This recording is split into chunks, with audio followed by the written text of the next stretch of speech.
जो मंच पर माननीय लोग बैठे हैं, इन माननीय को आम आदमी से मान्य बनाने वाले ऐसे मेरी नौजवान शक्ति, नौजवान ताकत, मैं सभी को नमन करते हुए आप सभी का बहुत बहुत आभार, बहुत बहुत धन्यवाद देता हूं। हमारे भाई आर्य जी जिस तरीके से इस कार्यक्रम को करने का काम किया है, सर्वप्रथम अगर मैं अपनी बात शुरू करूं तो शायद 2009 में एक गुजर अलग जगी जो बाबा कर्नल करोड़ी बैंसला जी ने, जो आज हमारे बीच में नहीं है, उस वर्ग में है, उन्होंने एक अलग जगाई गुजर आरक्षण को लेकर राजस्थान से। और जब मुझे समिति वाले इनवाइट करने गए थे तो मैंने इनको जिक्र भी किया था इस बात का कि धन्यवाद देते हैं, हम नमन करते हैं ऐसी आत्मा का जिन्होंने गुजर समाज को जगाने का काम किया। और इस 15 साल के 17 साल के अंतराल में जिस तरीके से हमारा नौजवान साथी सड़क पर खड़े होकर संघर्ष कर रहा है, क्योंकि पूर्व में जो वक्ताओं ने बातें रखी, कहा गया कोई हमें चोर बताता था, कोई हमारे बारे में अनाप शनाप बातें करता था। कहीं ना कहीं सत्ता में बैठे लोग पूर्व में जिन लोगों की वजह से हमारा इतिहास उसको खंडित करने का काम किया, उसको दबाने का काम किया, तो मैं नमन करता हूं ऐसी अपनी नौजवान ताकतों को जो अपना कैरियर दांव पे लगाकर सब कुछ, अपना जीवन, अपना सब कुछ समर्पित करते हुए अपने समाज के लिए निरंतर सड़कों पर खड़े होकर संघर्ष करने का काम कर रहे हैं। आज यहां जब आने से पहले मन में अनेक तरह की दुविधा थी, क्योंकि सहारनपुर में एक बहुत बड़ा, थोड़ी सी व्यवस्था बना लो यार, व्यवस्था नहीं बनेगी तो बोला नहीं जाता। सहारनपुर में जो हुआ, हालांकि हालात यहां से अलग थे। यहां पर मैं धन्यवाद देता हूं माननीय मंत्री जी कंवरपाल सिंह जी को, मैं धन्यवाद करता हूं प्रशासन का कि वो लोग आपके सहयोग में, उन्होंने आपका सहयोग किया, आपको अपने सम्मान को बचाने के लिए जो आप यात्रा, जो ये लड़ाई लड़ रहे थे, इसमें निरंतर आपका सहयोग कर रही है। लेकिन सहारनपुर में स्थिति विपरीत थी, वहां के हालात बिल्कुल इसके उल्टे थे।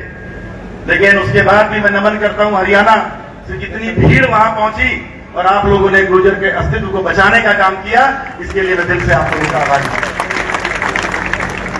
बातें तो बहुत होंगी, उम्र में छोटा हूं, लेकिन एक दर्द मेरे अंदर है, उस दर्द को आप लोगों के बीच में साझा करना चाहता हूं। कृपया करके भाई कुर्ता ना खींचे, अगर इतनी दिक्कत है भाई, इतनी जल्दबाजी है तो आराम से बैठ जाता हूं। नहीं, आप बार बार कुर्ता खींचेंगे तो देखिए, इसके लिए मैं माफी चाहता हूं, क्योंकि बातें होंगी पर भाषण नहीं। मैं अपना दर्द आप लोगों से साझा करना चाहता हूं कि आज हमारा समाज, आज हमारे नौजवान, ये चिंता का विषय है हमारे लिए कि हम सिर्फ संघर्ष सड़क पर कर रहे हैं। तमाम हमारी और बिरादरियों को देखिए, हमारे जाट भाइयों को देखिए, वो संघर्ष कर रहे हैं कि हम सत्ता में अपनी भागीदारी कैसे करें, हम कैसे प्रशासनिक पदों पर बैठे। हम यहाँ पर लड़ाई कर रहे हैं अपने इतिहास बचाने के लिए। भाई 2 मिनट शुरू, हम यहाँ पर लड़ाई लड़ रहे हैं अपना इतिहास बचाने के लिए।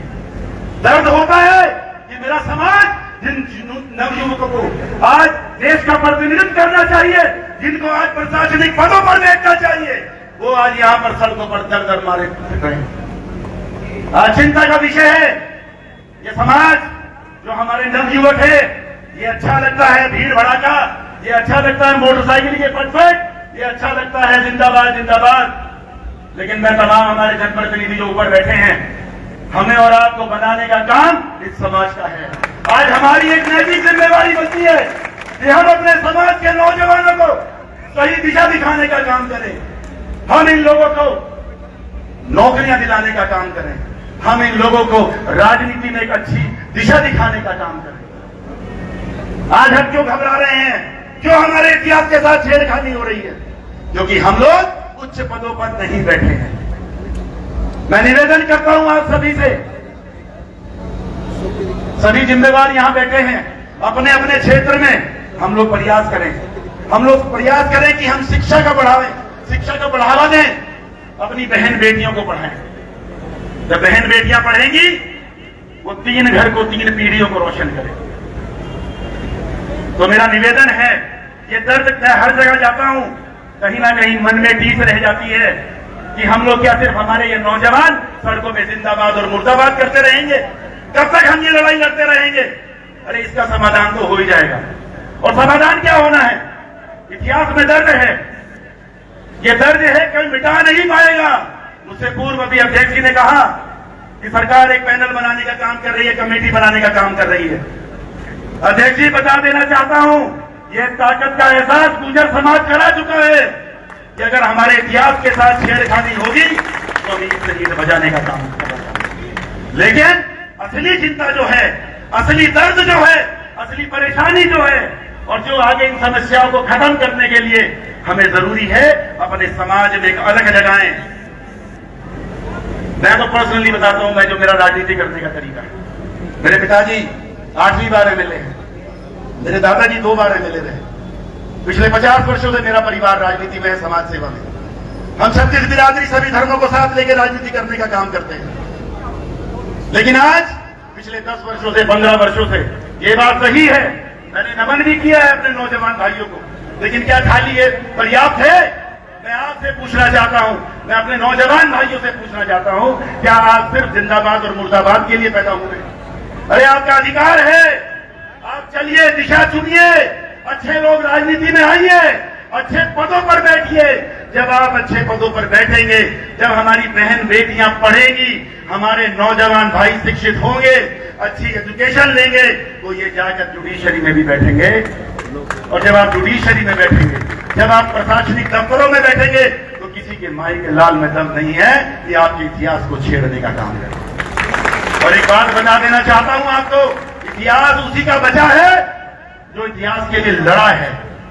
बस तय हमें यह करना है कि हमारी दिशा क्या होनी चाहिए, हम किस दिशा में अपनी लड़ाई को लेकर जाएं। ये सड़कों पर उतरकर एक बहुत चिंता का विषय है, और मैं समझता हूं शायद हमारे तमाम जनप्रतिनिधि भी चिंतित होंगे इस बात। तो मैं बहुत लंबा समय ना लेते हुए, एक दर्द था मेरे बीच में, समाज के बीच में रखना चाहता हूं, निवेदन करना चाहता हूं अपने सभी सम्मानित जनप्रतिनिधियों से कि हम लोग एक अपने अपने क्षेत्र में जाएं, क्योंकि मैंने अपने पिताजी से सीखा।